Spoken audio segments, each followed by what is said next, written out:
Hello my friends, welcome to my channel where I make Affinity fun and exciting to learn.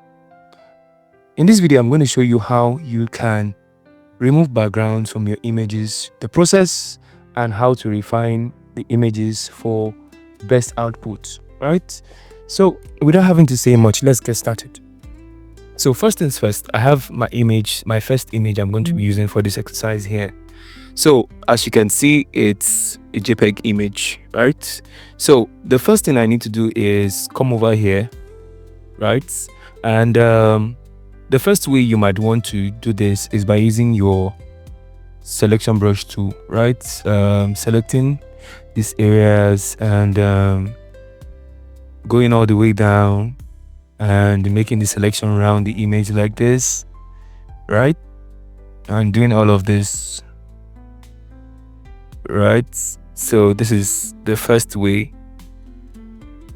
So you can zoom close to the areas and make sure you are selecting all of these things, right? If you make a mistake, you need to push inside. You can come here, select subtract, and take this back inside like this, right? So I'm going to select all these areas.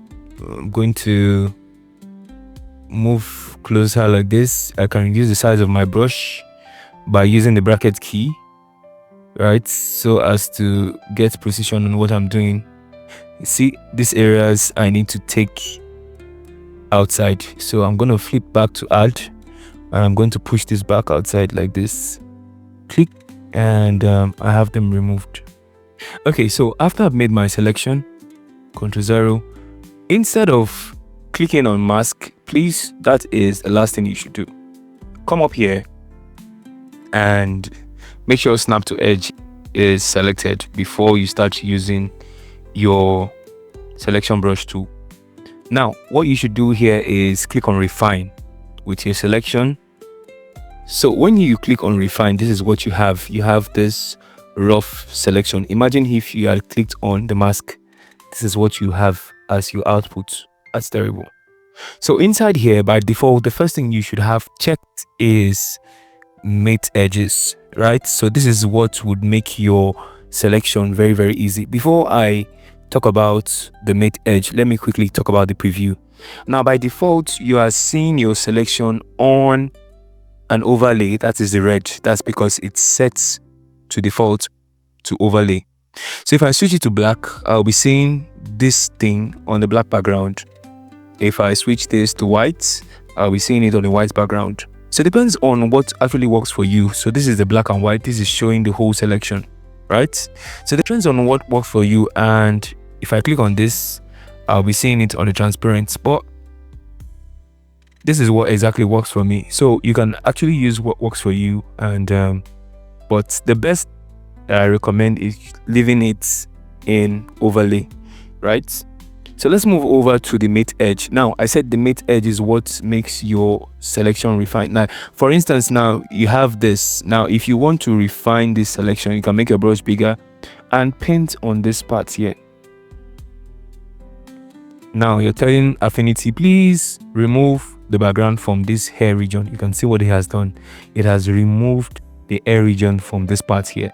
So we can go on to remove the hair region from the rest of the image by going around and going around like this. It's refining the selection. You can see what it has done, right? If this mate edges is not on, you can't do this, guys. So I'm going to continue to refine this like this, refine like this. You can see how nice. I'm going to reduce the size of my brush by pressing the bracket key after the P. And you can see perfect. Let me do this here, and you can see how easy that was just in simple clicks, right? Now it doesn't end there. Now the border width, most times it's best by default you set it to 10%. If I bump up this border width, right, most times it doesn't change because I've made my selection around the whole image, right? So it just tells you can see nothing has really changed because I have used the mate edge. So by default, I just leave it at the 10%.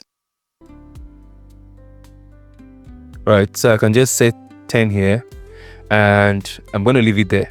So for the smooth, right, most times it is best set to 0%, and this is what happens when you use smooth.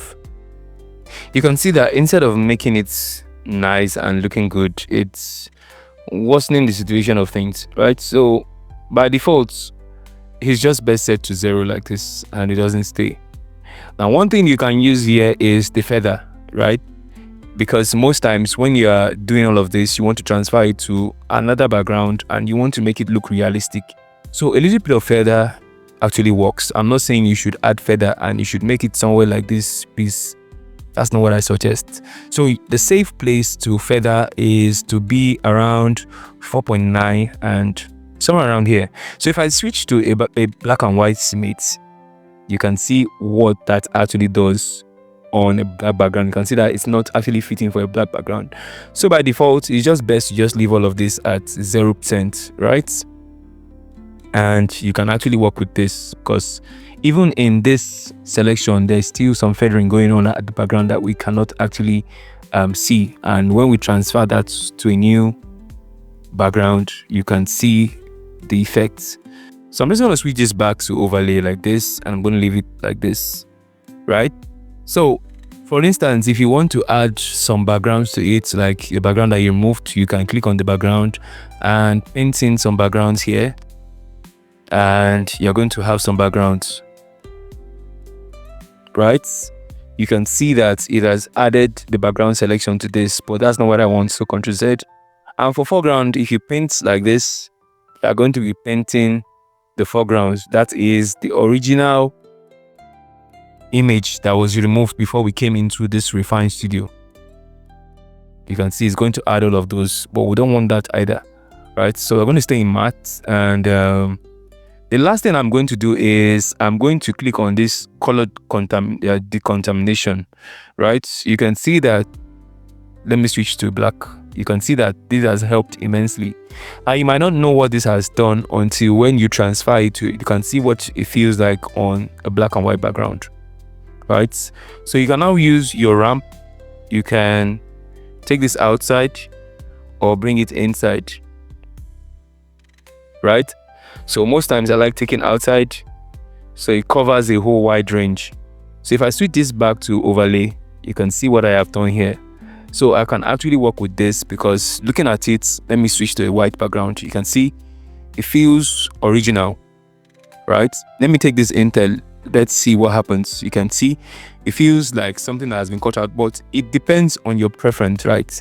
But just make sure you have these settings handy, right? You can play with this and see what actually works for you, right?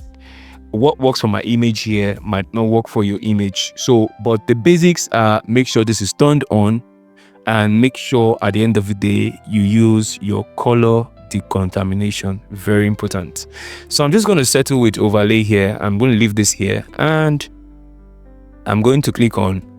Now the last thing here, you can either output as a new decontaminated layer, or you can do that with the mask. So most times I like doing it just alone because I've applied everything I need to apply. So I'm just going to click on apply like this, and this is what I have. So when I hide this one at the background, this is what I have. So I can go on and select a rectangle and draw a rectangle to create a new shape here, while I change the color of this to what I want. So you can see how this has turned out to be.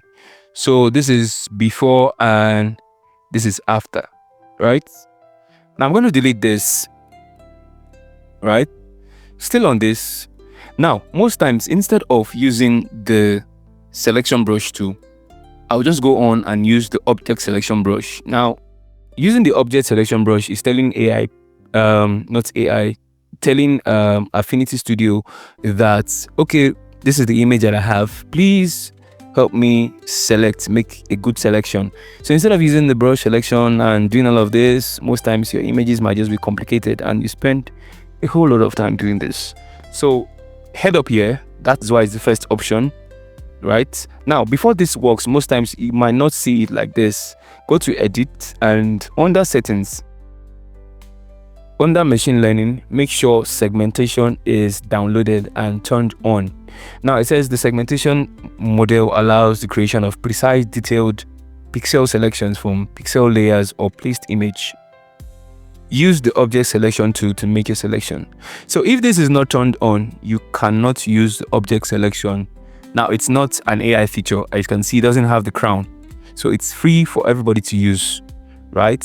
It's just the colorization and all of these other ones that are, of course, paid Canva Pro versions, right? So if you have that turned on, you can easily just close this up and go over to your object selection. And once you hover around it, like this is what I mean, hovering around this. When you hover around it, now you are telling Affinity, okay, this is what I should select. You can see if I switch to the background, you can see it's selecting things on the background. Now I'm going to be selecting only the image, so I'm going to click on it like this, and the selection for me, you can see my selections, right? So when I'm done, I can now repeat the same process by going to refine like this, and I can make those same changes like I did to the first image by making my brush big. Of course, like I said, the default you should have is this. All of this stays the same, and you can play with the RAM based on your image. And I'm just going to conceal all these ones. I'm going to let Affinity handle this, and it's refining my selection. You can see it's all gone. I'm going to do the same thing for this part also, and as you can see, it's all gone. Then the next thing you need to do is click on what? Decontaminate color, and basically that's all you need to do.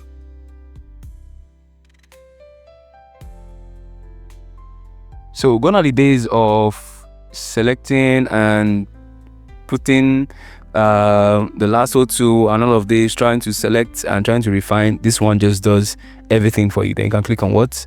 Apply, and your background is gone. So let's try this same technique to another image, this one here. So what I'm going to do, I'm just going to head straight to object selection. I'm going to now, if you're using this for the first time, you're going to see something that looks like a clock. It's going to be rolling. Now you don't have to panic when you see that. It's only just trying to analyze your image, right? So when it's done analyzing your image, in as much as you have that setting turned on, it's going to show up like this. It's either you select the background, which is this guy here, that's why you have the line, or you select the image. When you hover around it, it's going to select the image. Click to select, and it's just going to make a marquee selection around it like this. So you can see now we have a marquee selection. So you can then go over to refine, and of course you can see your image. Now this one, you don't need to do too much, just a little bit of refinement in case you missed out on these areas. So you can use the size of a brush to get the right amount of details that you want. Like here, hold down your space bar and move up here. You want to refine this well. And when you're done making your selection, you can let me refine this part here because I have some extra on the outside. Okay, so this is good. You can see how perfect this is, right? So if you need to do also here too, you can adjust here too, and this is what you have. At the end of the day, click on what's color decontamination and click on apply. So this is what you have at the end of the day. You can see nicely selected, cut out on background and placed on a separate background, right? Nice. Right, so this is how you can actually use your selection tools here to make your selection, right? And let me delete this. and turn this on. Now the last option, which is the AI option, is coming here, you Canva AI, and select remove background.